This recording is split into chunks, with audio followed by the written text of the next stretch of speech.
Καλησπέρα κυρίες και κύριοι. Είμαστε στην εκπομπή «Ο δρόμος για την αλήθεια» στα στούντιο του Ράδιο Διαφωνώ. Έχουμε σήμερα μαζί μας τον κύριο Κυπραίο Εμμανουήλ, υποψήφιο ευρωβουλευτή με την Ελλήνων Συνέλευσης. Καλησπέρα κύριε Κυπραίο. Καλησπέρα κύριε Αθανασιάδου. Καλησπέρα και στους φίλους τηλεθεατές.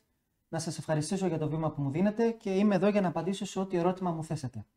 Το θέμα της εκπομπής μας σήμερα θα εστιάσει στην ασφάλεια του πολίτη, δεδομένου ότι βρισκόμαστε ένα έτος μετά το πολύ νεκρό δυστύχημα στα Τέβη. Ένα δυστύχημα το οποίο μας έχει σημαδέψει όλους και μέχρι σήμερα κανείς δεν μπορεί να το ξεχάσει.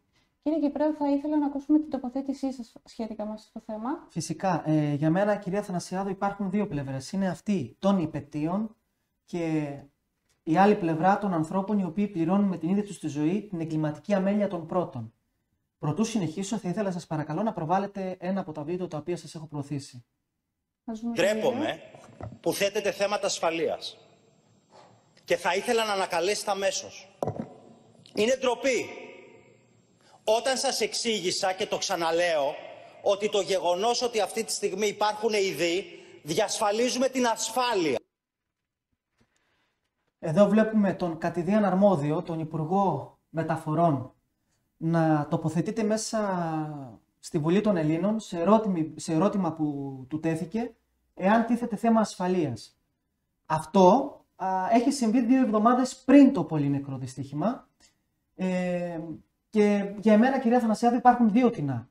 Πρώτον, ή αυτός ο άνθρωπος και όλοι αυτοί που τον περικλείουν είναι παντελώς ακατάλληλοι και δεν γνωρίζουν, διότι δεν γνωρίζουν τα προβλήματα και τους κινδύνους που εγκυμονούν τα προβλήματα τα οποία υπήρχαν και υπάρχουν.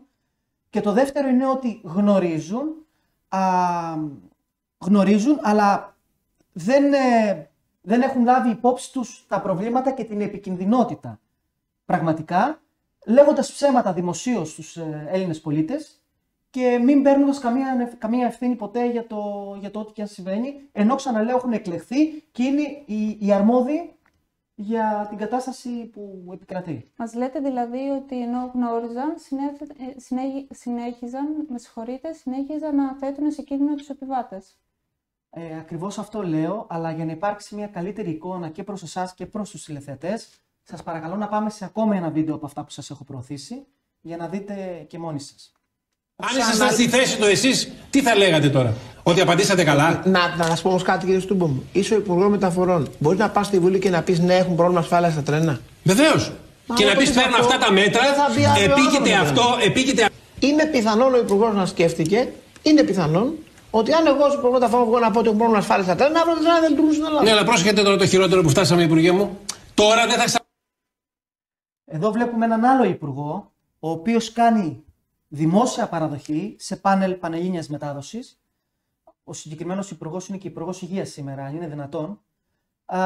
Και ουσιαστικά δικαιολογεί τον Υπουργό Μεταφορών ότι δεν το είπε, λέει, για να μην φοβηθούν, λέει, οι επιβάτες και κλείσουν τα τρένα την επαύριο. Ο παραλογισμός και η αισχρότητα στο πρόσωπο των Ελλήνων πολιτών σε όλο τους το μεγαλείο. Και είναι και μια ξεκάθαρη απάντηση όσον αφορά τα δύο τινά που έθεσα προηγουμένως, ότι ισχύει το δεύτερο. Υπάρχουν, κύριε Κυπραίο, άλλα στοιχεία που συνηγορούν στα σοβαρά προβλήματα που υπήρχαν? Φυσικά και υπάρχουν και θα μου επιτρέψετε να σας απαντήσω κάνοντας μία μικρή αναδρομή 10-11 χρόνια πριν. Εγώ σήμερα είμαι 33 χρονών και στα 23-24 μου περίπου, θυμάμαι πριν 10-11 χρόνια, ξαναλέω δηλαδή, θυμάμαι την κυβέρνηση της Νέας Δημοκρατίας με πρωθυπουργό τον Αντώνη τον Σαμαρά να κάνει μια προσπάθεια τότε ώστε να ιδιωτικοποιήσει, να πουλήσει δηλαδή το εθνικό σιδηροδρομικό δίκτυο έναντι 300 εκατομμυρίων ευρώ.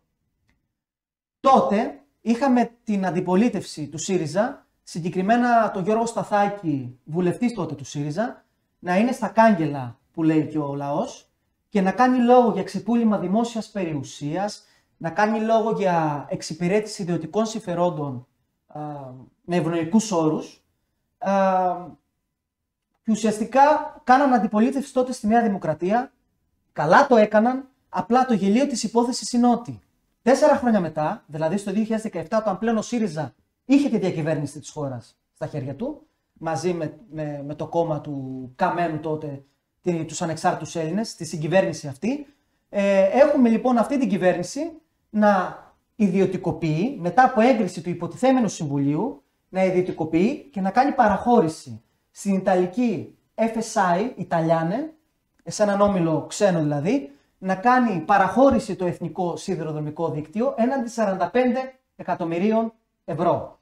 Για εμένα λοιπόν όλοι αυτοί οι κύριοι, ασχέτως το τι λένε και κάνουν δημοσίως, ακολουθούν μια κοινή γραμμή, σαν να ακούνε εντολές από κάπου αλλού ένα πράγμα και κάνουν όλοι τα ίδια και τα ίδια με αυτούς που του πληρώνουν σε κάθε περίπτωση να είναι οι Έλληνες πολίτες, που έχουν εκλέξει ξανά και ξανά αυτούς τους ανθρώπους για να λειτουργήσουν προς όφελος των Ελλήνων πολιτών, αλλά σε καμία περίπτωση ποτέ να μην βλέπουμε κάτι τέτοιο. Βλέπουμε πάντα το αντίθετο. Το θέμα δεν είναι μόνο αυτό. Και στις δύο περιπτώσεις, και στην προσπάθεια της Νέας Δημοκρατίας, αλλά και στην επιτυχημένη πλέον προσπάθεια του ΣΥΡΙΖΑ, κάνανε και οι δύο λόγο για την ασφάλεια, αλλά και για την λιτότητα στην οποία θέλανε και θέλουν να είμαστε όσον αφορά την οικονομία, και ήταν οι δύο κυριότεροι λόγοι στην οποία προσπαθούσαν και εν τέλει πέτυχαν μια ιδιωτικοποίηση του εθνικού μας σιδηροδρομικού σταθμού. Λιτότητα και ασφάλεια λοιπόν. Πού είναι η ασφάλεια? Βλέπουμε σήμερα στις μέρες μας ότι παρόλο που ιδιωτικοποιήθηκε για να είναι καλύτερα τα πράγματα και πιο ασφαλή για τους Έλληνες πολίτες, δεν έγινε καμία βελτίωση στην ασφάλεια. Βλέπουμε πάρα πολλούς ανθρώπους να έχουν πεθάνει. Βλέπουμε μανάδες και πατεράδες να κλαίνε και να θέλουν πίσω τα παιδιά τους, τα οποία παιδιά δεν γυρίζουν, κυρία Αθανασιάδου, έτσι. Και το τραγικό είναι ότι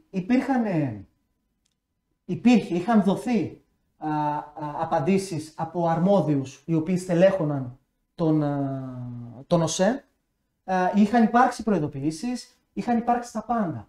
Αν μου επιτρέπετε, επειδή ξέρω ότι έχω μακρηγορήσει, να σας πω και ένα-δύο πράγματα ακόμα.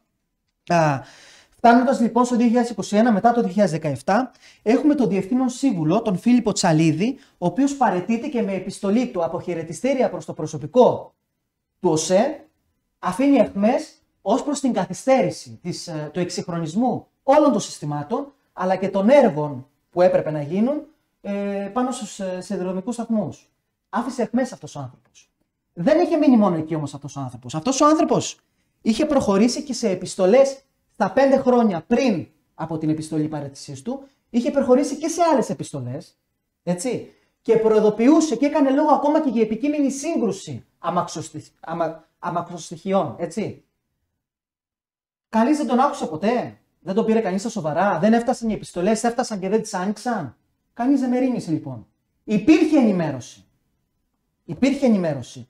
Θα κλείσω την απάντησή μου και θα φτάσω στον Κώστας Γενιδούλιας, ήταν ο πρόεδρος των μηχανοδηγών, ο οποίος έκανε λόγο σε συνέντευξη στον Αντένα, έκανε λόγο για επιστολές και από πλευρά του, για απεργίες οι οποίες είχαν πραγματοποιηθεί, έκανε λόγο για εξώδικα, πάλι καυτηριάζοντας και θέτοντας στο τραπέζι τα συγκεκριμένα θέματα. Το κίνδυνο της επικείμενης σύγκρουσης, τα μέτρα που δεν είχαν ληφθεί, τις εξυγχρονίσεις που δεν είχαν γίνει, έτσι. Οπότε βλέπετε ότι στοιχεία υπήρχαν πάρα πολλά, αλλά μάλλον κάποιοι δεν ήθελαν να τα ακούσουν. Κύριε Κυπρέο, δυστυχώς θα συμφωνήσω μαζί σας, καθώς μέχρι τώρα έχουμε δει πολλά στοιχεία τα οποία έχουν έρθει στην δημοσιότητα και αποδεικνύουν όσα μας αναφέρατε μέχρι τώρα. Στο σημείο όμως αυτό θα πρέπει να περάσουμε σε ένα διάλειμμα και συνεχίζουμε σε λίγο.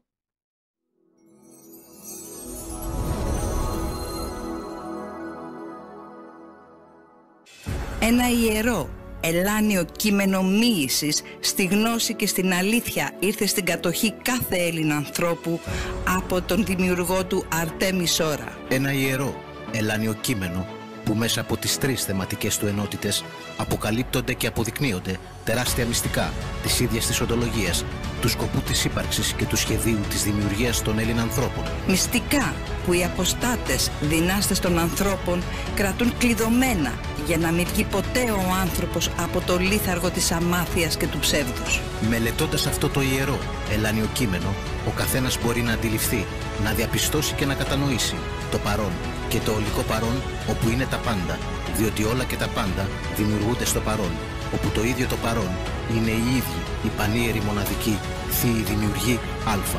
Παραγγείλε τώρα στα τηλέφωνα 216 800 9810 και 690 9969 698 ή ηλεκτρονικά στο www.kosmotheasi.com. Και πάλι μαζί σας κυρίες και κύριοι για να συνεχίσουμε τη συζήτηση με τον καλεσμένο μας. Είδαμε στον πρώτο μέρος της εκπομπής ότι όλοι οι υπεύθυνοι γνώριζαν για τα σοβαρά προβλήματα που υπήρχαν στα τρένα μέχρι σήμερα, αλλά παρόλα αυτά αδιαφόρησαν για την διασφάλιση της ασφάλειας των πολιτών. Σε αυτό το σημείο, κύριε Μανώλη, θα ήθελα να σας ρωτήσω. Σήμερα πιστεύετε ότι έχει βελτιωθεί η κατάσταση? Όχι, δεν πιστεύω. Όχι, σε καμία περίπτωση δεν υπάρχει οποιαδήποτε βελτίωση, ούτε στο ελάχιστο. Θα ήθελα να σας παρακαλέσω να συνεχίσουμε την προβολή των βίντεο το οποίο σας έχω προωθήσει για να σας δώσω μια εικόνα αμέσως μετά το τραγικό δυστύχημα, αλλά μέχρι και σήμερα. Παρακαλώ. Δεν θα επιτρέψουμε σε κανέναν, ούτε εντός της Βουλής, ούτε εκτός της Βουλής, να παραπληροφορεί την ελληνική κοινωνία. Γι' αυτό λοιπόν είμαστε σήμερα εδώ, στο σταθμαρχείο της Λάρισσας, για να δείξουμε αυτό ακριβώς που είπαμε στη Βουλή σήμερα. Και δυστυχώς κάποιοι δεν το κατάλαβαν και κάνουν ακριβώς το αντίθετο. Να δείξουμε ότι αυτός ο πίνακας, το τοπικό σύστημα τηλεδιοίκησης λειτουργεί. Εδώ είμαστε μπροστά στο τοπικό χειρισμό του σταθμού Λάρισσας. Έχουμε μια εικόνα για 8 χιλιόμετρα στον τοπικό χειρισμό. Αυτό είναι τηλεδιοίκηση. Αυτό δεν είναι τηλεδιοίκηση. Είπαμε είναι τοπικό χειρισμό. Δεν είναι τηλεδιοίκηση. Δεν υπάρχει τηλεδιοίκηση αυτή τη στιγμή. Εδώ είναι τοπικό χειρισμό. Το μοιραίο βράδυ υπήρχε τηλεδιοίκηση. Υπάρχει ο τοπικό χειρισμό. Τηλεδιοίκηση. Αυτός ο τοπικός χειρισμός. Δεν είναι τηλεδιοίκηση. Είναι τοπικό χειρισμό. Είναι για λίγα χιλιόμετρα. Είναι για 8 χιλιόμετρα. Σας το είπα για 8 χιλιόμετρα. 5 χιλιόμετρα από εδώ και πέρα βλέπει ο σταθμάρχης. Βλέπει 3,5 χιλιόμετρα περίπου από την έξοδο του σταθμού και 1,5 περίπου χιλιόμετρο με 2 από το νότο. Αν υπήρχε τηλεδιοίκηση, πόσο θα έβλεπε? Μέχρι τον πλατή. Κύριε Σταυράκη, από πότε δεν υπάρχει τηλεδιοίκηση? Από πότε δεν υπάρχει τηλεδιοίκηση εδώ στη Λάρισα? Η τηλεδιοίκηση βγήκε τελείως εκτός από τον Ιούλιο του 2019. Άρα από το 19 μέχρι σήμερα δεν υπάρχει τηλεδιοίκηση στη Λάρισα. Υπάρχει τοπικός χειρισμός. Για ποιο λόγο όμως? Αυτός ο τοπικός χειρισμός όμως, του τοπικού πίνακα τηλεδιοίκησης το λέμε, λειτουργεί από τον Νοέμβριο του 2022. Αυτό όμως είναι αρκετό και ικανοποιητικό να προλάβει, εκτός των λάθος, να προλάβει. Ναι, δεν λειτουργεί ασφαλιστική δικλίδα των άλλων δύο σταθμαρχών που θα βλέπαν το λάθος του εδώ σταθμάρχη. Η τηλεδιοίκηση έχει άλλους δύο σταθμάρχες που θα έβλεπαν το λάθος του σταθμάρχη που ήταν σε αυτόν τον πίνακα και θα το διόρθωνε. Ο εδώ σταθμάρχης να το δει μόνος του από το πίνακα. Να σας ρωτήσω κάτι για Σταυράκη. Η τηλεδιοίκηση ήταν σε άλλο χώρο παλιά μέχρι το 2019 ή εδώ? Σε αυτό που επισκευάζεται. Σε αυτό που επισκευάζεται. Σε αυτό που επισκευάζεται, όχι εδώ. Εντάξει, νομίζω ότι τα καλύψαμε όλα. Όχι εδώ. Εντάξει, νομίζω ότι τα καλύψαμε όλα.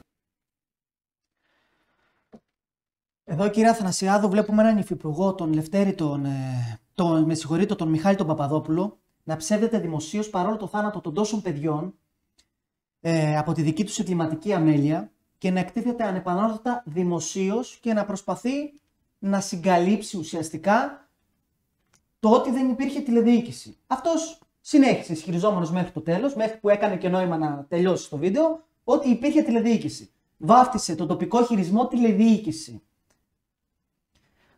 Θα σας παρακολούσα πάρα πολύ να περάσουμε και στο επόμενο βίντεο που εμφανίζουν αυτοί οι κύριοι τους διορισμένους στον ΟΣΕ ως πολίτες για να κατεμνάσουν τα πνεύματα και να δώσουν μια ασφαλή νότα προς τους πολίτες. Μόνο μπορώ να πω ως πολίτης είναι ότι δεν μπορεί να έχεις συνεπιβάτη το φόβο, την ανασφάλεια και την οργή για την αυριανή μέρα.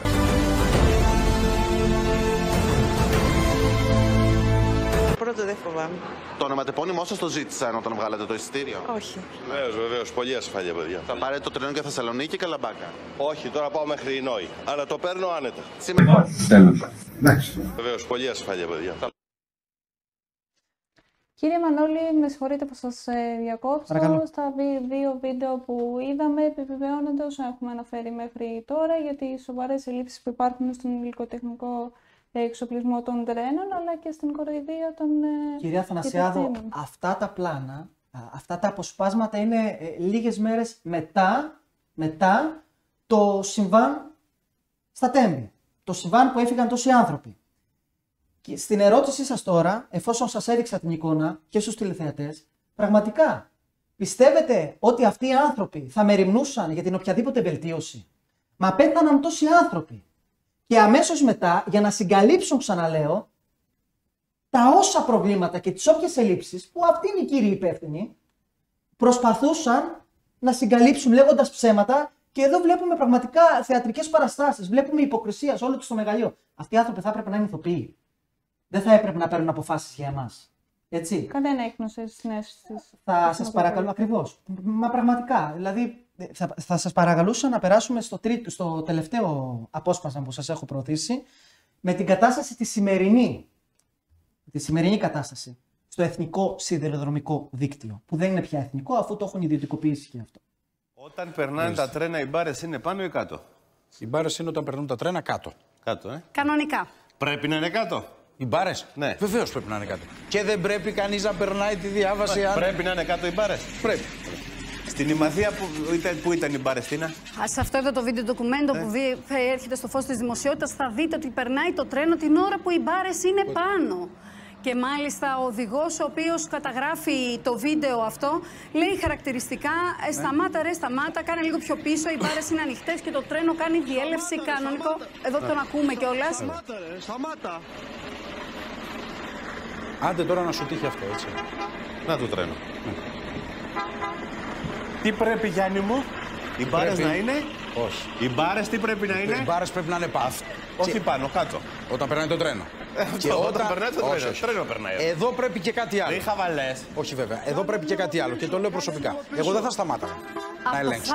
Δεν σταματάς όλες τις φορές να ελέγξεις. Από θαύμα δεν είχαμε κάποια σύγκρουση. Ποιος είναι υπεύθυνος γι' αυτό? Αυτό τώρα γιατί δίδαγμα σταθμάρχης. Σταματήστε να ελέγξετε. Προφανώς. Δεν ξέρεις τι σε περιμένει. Λοιπόν, το αυτόματο σύστημα ισόπεδης διάβασης, επειδή το τρένο καθυστέρησε 3,5 λεπτά, είχε κατεβάσει τις μπάρες 3,5 λεπτά νωρίτερα. Έτσι δεν λειτουργήσε στο σωστό timing, δεν λειτουργήσε το εφεδρικό σύστημα. Πολύ ωραία. Άρα δεν φταίει, έλα εδώ. Όχι, το σύστημα λειτουργήσε. Το τρένο φταίει. Έπρεπε κάποιος να βάλει να αλλάξει το χρονοδιακό. Γιατί πώς δεν τον αλλάξει? Ξέρω κι εγώ. Το τρένο φταίει που δεν ήρθε στην ώρα του. Δηλαδή βέβαια. μετά κλαίμε. Κλαίμε, Αυτή είναι η κατάσταση όμως. Αυτή είναι η πραγματικότητα. Μπράβο μας. Φυσικά θα γίνει ολόκληρη ΕΔΕ για το περιστατικό. Γιατί στις υπόλοιπες μπάρες μπορεί να λειτουργεί μια χαρά. Αλλά εδώ δεν μας παίρνει να μην λειτουργεί ούτε μισή μπάρα. Έτσι. Αυτό είναι το Γιατί αν πρόβλημα. είχαμε τώρα θύματα, φυσικά θα γίνει ΕΔΕ. Αν είχαμε θύματα, φυσικά θα λέγαμε και τελείως διαφορετικά πράγματα. Πάμε. Αποτύχει λοιπόν, δεν είμαστε κι εμείς ίδιοι θύματα. Ακριβώς, κύριε Αθανασιάδου, με συγχωρείτε που σας διακόπτω. Αν ο πολίτης δεν έλεγε στον άλλο, το συμπολίτη του, σταμάτα ρε, προφανώς ολόκληρη η οικογένεια θα είχε ξεκληριστεί για άλλη μια φορά. Και όπως είπε και ο παρουσιαστής, θα κλαίγαμε. Παρακαλώ, συνεχίστε αυτό που θέλετε να με ρωτήσετε. Δεν ήθελα να σας ρωτήσω, ένα σχολιασμό θα ανέφερα ότι αποτύχει και εμείς ήδη δεν είμαστε θύματα κάποιου δυστυχήματος. Από ό,τι καταλαβαίνετε, κυρία Αθανασιάδου, η ίδια κατάσταση συνεχίζει από τότε μέχρι και σήμερα. Αυτή η κατάσταση υπάρχει πολλά χρόνια. Το ότι έγινε ένα τέτοιο τραγικό περιστατικό με τόσους νεκρούς πέρυσι, δεν σημαίνει ότι αυτή η κατάσταση δεν υπήρχε και πολλά χρόνια πριν. Η ίδια κατάσταση λοιπόν εξακολουθεί και μετά από αυτό το περιστατικό να συμβαίνει μέχρι και σήμερα. Αυτό που εγώ θέλω να πω και να τονίσω στους Έλληνες πολίτες ότι είναι, βλέπουμε ανθρώπους οι οποίοι συνεχίζουν να μην μεριμνούν, συνεχίζουν να μην πράττουν αυτά για τα οποία έχουν εκλεχθεί να πράξουν και ουσιαστικά αποδεικνύει ότι δεν έχουν ψήγμα ανθρωπιάς μέσα τους αυτοί οι άνθρωποι, αδιαφορούν παντελώς για τις ζωές μας και την ασφάλειά μας. Δεν χρειάζεται καν να μιλήσουμε για ποιότητα, εφόσον αδιαφορούν για τις ίδιες ζωές μας, έτσι. Αυτό το οποίο εγώ θέλω να σας πω είναι, δεν το έχω ακούσει από κάποιον άλλο, δεν έχω ακούσει κάποιον άλλο το αναφέρει δημόσια, είναι πραγματικά απορίας άξιο. Μας έχουν πει για 350 επιβαίνοντες. Ωραία. 350 λοιπόν επιβαίνοντες, παίρνουμε αυτό το νούμερο ως δεδομένο. 193 επέστρεψαν στη Θεσσαλονίκη, στα σπίτια τους προφανώς, ήταν σόοι και αυλαβείς. 25 άτομα από τα 25 άτομα από αυτά τα οποία μένουν διακομίστηκαν στο νοσοκομείο της Λάρισσας. Άλλα 20 διακομίστηκαν στο νοσοκομείο, στο Γενικό Πανεπιστημιακό Νοσοκομείο της Θεσσαλονίκης. Έχουμε και τους 57 νεκρούς. 57? 57 νεκρούς. Έχουμε και τους 57 νεκρούς. Μένουν 53. Οι 53 αυτοί οι άνθρωποι, που είναι άνθρωποι, δεν είναι στραγάλια, πού είναι? Γιατί δεν μιλάει κανείς για τους 53 ανθρώπους που μένουν? Δεν βγαίνουν τα νούμερα. Με απλή αφαίρεση επίπεδου δημοτικού, αν πάρεις από τα 350 άτομα που μας έχουν δώσει ως επιβαίνοντες, 193 βγάζω 25, βγάζω 20, βγάζω 57, μένουν 53 άνθρωποι. Πού είναι αυτοί οι άνθρωποι? Πραγματικά πού είναι αυτοί οι άνθρωποι? Δεν μου έχει απαντήσει κανείς. Δεν έχω ακούσει κανέναν άλλο να τοποθετείτε. Έτσι, ούτε τη μαμά, τη μάνα αυτή που βγαίνει και την έβγαλαν και στο Ευρωπαϊκό Κοινοβούλιο, έχω ακούσει να τοποθετείτε και να ερωτάτε για το συγκεκριμένο αριθμό αγνοούμενων ανθρώπων. Μας λένε για 2-3 βαγόνια, αν θυμάμαι καλά, τα οποία λέει αγνοούνται και αυτά. Εξαφανίστηκαν τα βαγόνια. Λες και είναι καρφίτσες τα βαγόνια. Δεν ξέρει κανείς που είναι αυτά τα βαγόνια. Ρε παιδιά, βαγόνια είναι.